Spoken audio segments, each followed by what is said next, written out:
जय मसीह की। प्रभु यीशु मसीह के मधुर और पावन नाम से एक बार फिर से मैं आपका स्वागत करता हूँ। परमेश्वर हम सबको अब तक संभाले है। इस लॉकडाउन के दौरान परमेश्वर ने हमारी रक्षा की, हमें संभाला है।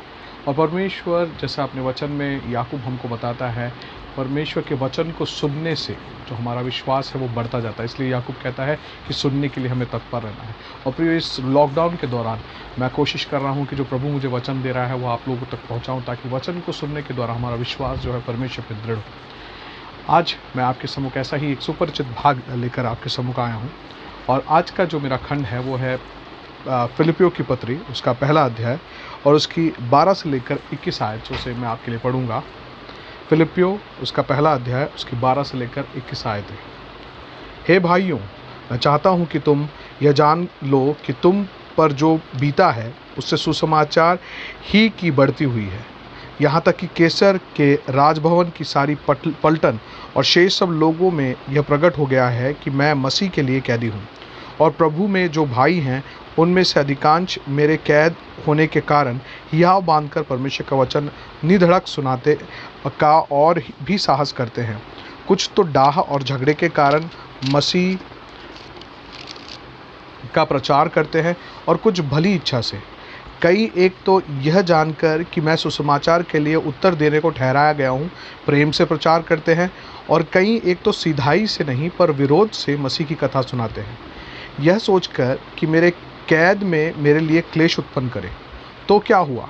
केवल यह कि हर प्रकार से, चाहे बहाने से चाहे सच्चाई से, मसीह की कथा सुनाई जाती है, और मैं इससे आनंदित हूँ और आनंदित रहूँगा भी, क्योंकि मैं जानता हूँ कि तुम्हारी विनती के द्वारा और यीशु मसीह की आत्मा के दान के द्वारा इसका प्रतिफल मेरा उद्धार होगा।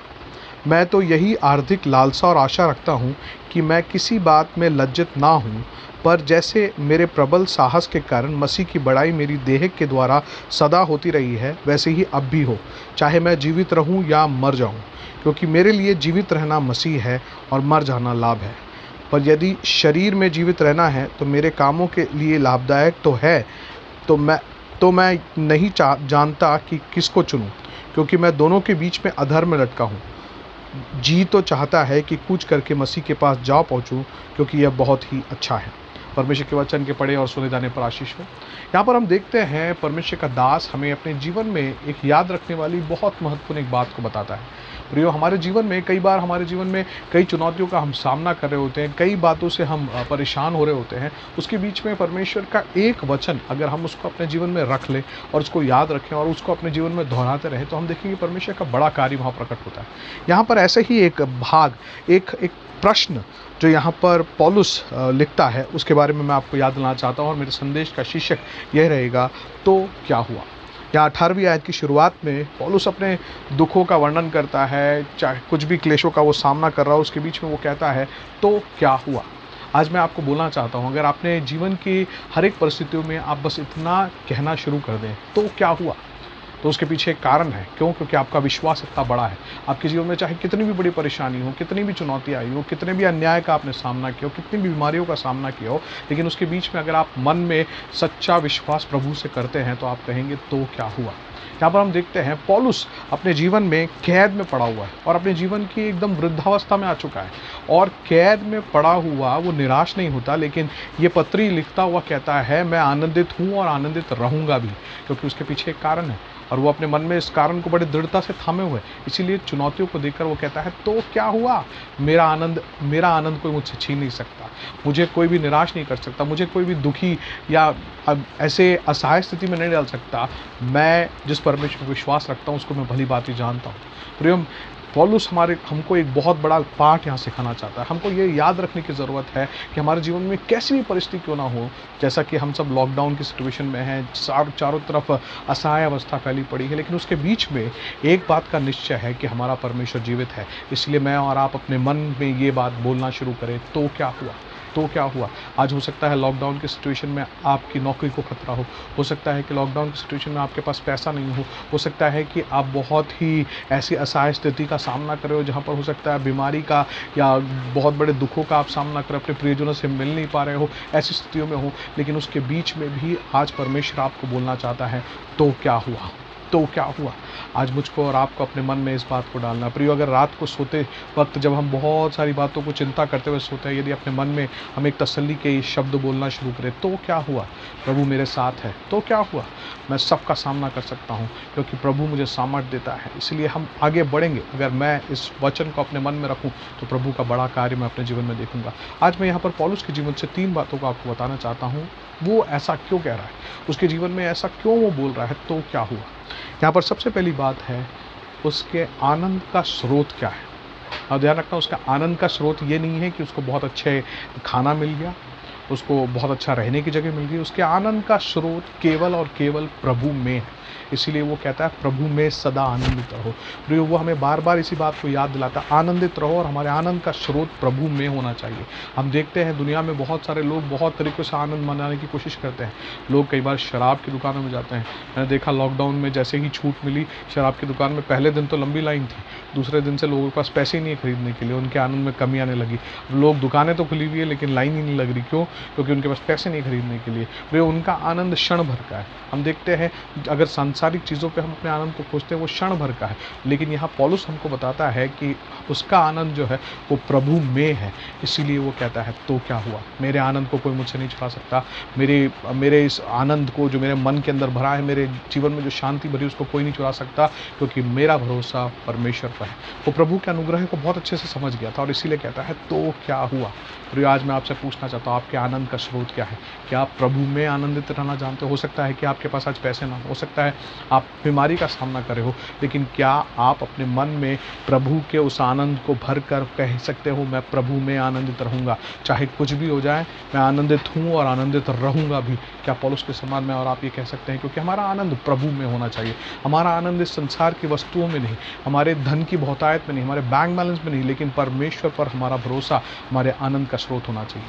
दूसरी बात यहाँ पर हम देखते हैं कि उसके मन की एक ही इच्छा थी, परमेश्वर के राज्य की व्याप्ति, और इसीलिए वो कहता है तो क्या हुआ। यहाँ पर हम देखते हैं जब पौलुस यहाँ पर इस वचन को लिख रहा है 18वीं आयत में, तो क्या हुआ जब बोल रहा है, उसके पीछे का कारण क्या है। पौलुस सुसमाचार के कारण कैद में गया। उसके मन में एक ही इच्छा थी कि प्रभु के राज्य को फैलाना है, प्रभु के राज्य का प्रचार करना है।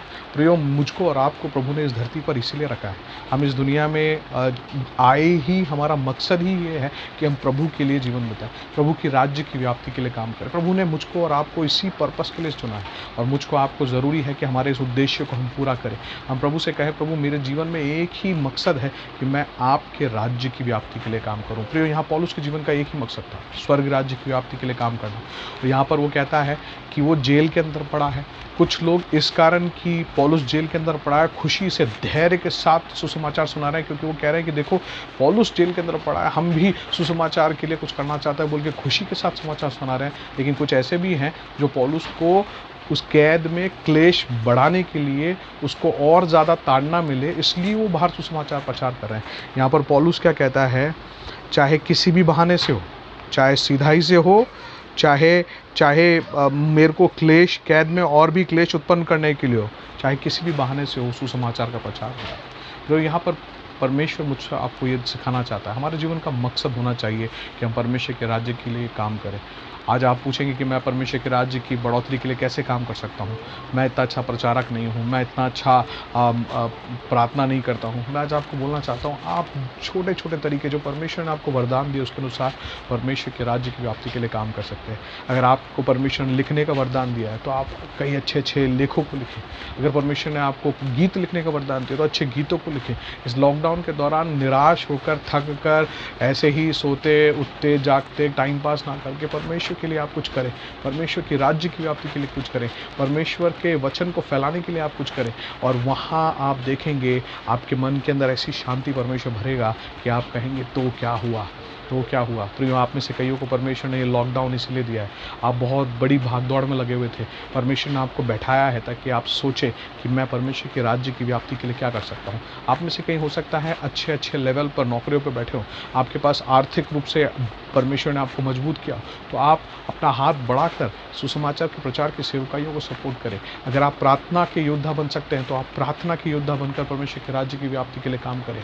आप जिस प्रकार से हो परमेश्वर के राज्य की व्याप्ति के लिए काम करें। दे। हो सकता है कि आप में अच्छी फ़ोटोग्राफ़ी करने की क्षमता हो, आप अच्छे से फ़ोटोग्राफ़ी लें, आप कैमरा हैंडलिंग करें, आप अच्छे से कैमरे को सँभालें और इसके द्वारा आप परमेश्वर के नाम की महिमा के लिए कार्य कर सकते हैं। यहाँ पर इस लॉकडाउन के दौरान मेरी पत्नी ने मेरे लिए कैमरा हैंडलिंग का काम किया है, लीना, वो मेरे लिए कैमरा सँभाल कर इस वीडियोज़ को रिकॉर्ड कर रही है और इसके द्वारा वो परमेश्वर के नाम की महिमा कर रही है, स्वर्ग राज्य की व्याप्ति के लिए काम कर रहे हैं। ऐसा अगर हम करते हैं तो हमारे मन में हम कह पाएंगे तो क्या हुआ। तीसरी बात यहाँ पर हम देखते हैं, यहाँ पर पौलुस इसलिए ये कह पाता है तो क्या हुआ, क्योंकि उसके मन में एक ही मंजिल है उसकी, और वो है परमेश्वर के पास पहुंचना, स्वर्ग राज्य में पहुंचना। प्रियो, जब इस लॉकडाउन के दौरान जब चारों तरफ महामारी लोगों को डरा रही है, आप और मैं मसीह होने के नाते कभी डरे नहीं। मृत्यु हमें डराती नहीं। क्यों? क्योंकि हम जानते हैं कि मृत्यु के पार हमें अनंत जीवन मिलने वाला है। पौलुस इस बात को भली भांति जानता था, इसीलिए वो कहता है यदि आप देखें 21वीं आयत में वो कहता है, क्योंकि मेरे लिए जीवित रहना मसीह और मर जाना लाभ है, पर यदि शरीर में जीवित रहना ही मेरे काम के लिए लाभदायक है तो मैं नहीं जानता कि किसको चुनूं, क्योंकि मैं दोनों के बीच में अधर में लटका हूँ। जी तो चाहता है कि कूच करके मसीह के पास जा रहूं, क्योंकि यह बहुत ही अच्छा है। पौलुस इस बात को कहता है, मेरे लिए सबसे अच्छा तो मसीह के पास जाना है, लेकिन अगर मेरे को जीवित रहना लाभदायक है तो मैं उसी के लिए तैयार हूँ, लेकिन मैं नहीं समझ पा रहा हूँ कि कौन सा मैं चुनूँ। प्रियो, आज परमेश्वर मुझसे आपसे यही पूछना चाहता है, हमारे जीवन का मकसद क्या है? हमारे जीवन की मंजिल एक ही है, हमें स्वर्ग राज्य पहुँचना है, मसीह के पास पहुँचना है। मुझको और आपको इस पृथ्वी पे जितने भी दिन मिले हैं उसमें मौत से डर कर निराश होकर बैठने की ज़रूरत नहीं है, लेकिन परमेश्वर पर विश्वास करके हमें कहना है, मैं आगे बढ़ूँगा, प्रभु की राज्य की बढ़ोतरी के लिए काम करूँगा, और मेरे लिए मकसद ये है कि मैं अंत में स्वर्ग राज्य में पहुँचूँ, मसीह के पास पहुँचूँ और मसीह के साथ अपना जीवन जो अनंतता में मुझे मिलेगा उसको मैं बिताऊँ। प्रिय, परमेश्वर हमें यही सिखाना चाहता है। हम अपने जीवन में जो परमेश्वर ने हमें योग्यता, जो क्षमता भरी है, उसको हम पहचानें और अपने जीवन की चुनौतियों से हार कर ना बैठे, लेकिन हम कहें तो क्या हुआ, मैं आगे बढ़ूंगा क्योंकि परमेश्वर मेरे साथ है। प्रियो, एक छोटी सी कहानी बताकर मैं अपने संदेश को यहाँ समाप्त करना चाहूँगा। एक बार एक व्यक्ति हाथी को संभालने वाले एक व्यक्ति के पास पहुँचा और उसने हाथी के मालिक से पूछा, भैया ये इतना बड़ा हाथी है लेकिन आपने एक छोटे से जंजीर से इसको बांध रखा है और ये वहीं पर खड़ा रहता है, इसका क्या कारण है? तो वो हाथी के मालिक ने इस प्रकार से जवाब दिया, जब ये छोटा था तब मैं इसको खरीद के लाया था और इसको एक छोटी सी जंजीर से मैंने एक लकड़ी के ठूंठ पे बांध दिया। उस समय ये इतना छोटा था कि उस जंजीर को ये तोड़ नहीं सकता था। इसने बहुत कोशिश की, इसने उसको खींचने की कोशिश की, उसको तोड़ने की कोशिश की, लेकिन ये नहीं तोड़ पाया। कुछ दिनों तक ऐसी कोशिश करने के बाद इसके मन में ये बैठ गया कि मैं इसको नहीं तोड़ सकता, ये जंजीर मुझसे नहीं टूटेगी। और आज ये इतना बड़ा हो गया है, चाहे तो एक ही झटके में इसको ठूट सहित उखाड़ सकता है, लेकिन इसके मन में इसने बोल दिया है कि मैं नहीं कर सकता हूँ।